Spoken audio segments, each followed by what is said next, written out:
Many people know that Hitler was supreme ruler of Germany, but some don't know that he managed to get to this position through legal means. Firstly, we must look at the background to Germany in the late 20s and early 30s. The German parliament, the Reichstag, was elected via proportional representation, so it was very difficult for a party to gain a majority. The governments of Germany tended to be coalitions.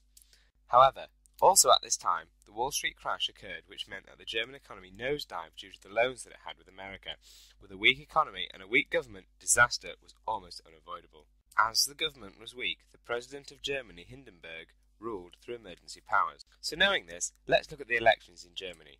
First, December 1928. The Nazis polled 12 seats in the Reichstag, so not too popular yet as Hitler was still in prison. Let's fast forward to the next election, September 1930. Remember, the economy has crashed and Hitler is now out of prison. The Nazis polled 107 seats this time. Their popularity is growing. At the next election, in July 1932, the Nazis then polled 230 seats after Hitler stood against Hindenburg for the presidency.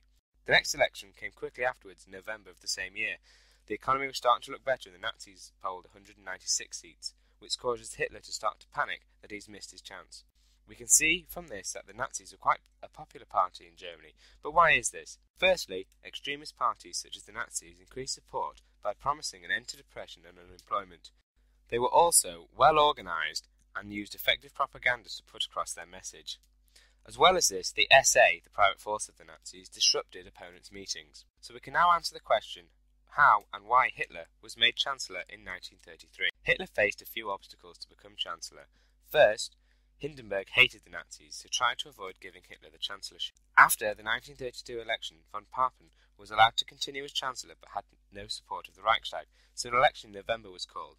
After this election, Kurt von Schleicher replaced von Papen as Chancellor, but he resigned within a month. Hindenburg knew he must appoint a Chancellor that had the support of the Reichstag if democracy was to survive. In 1933, in January, Hindenburg, von Papen met with industrialists, the army and politicians in secret to discuss a deal. They believed that Hitler could be controlled. They invited Hitler to become Chancellor, but only allowed 3 Nazis in the government and von Papen as Vice-Chancellor. Once it was announced that Hitler was Chancellor, the Nazis marched by the Reichstag in celebration of the appointment. However, Hitler was not interested in being controlled and set about converting Germany from democracy into a dictatorship.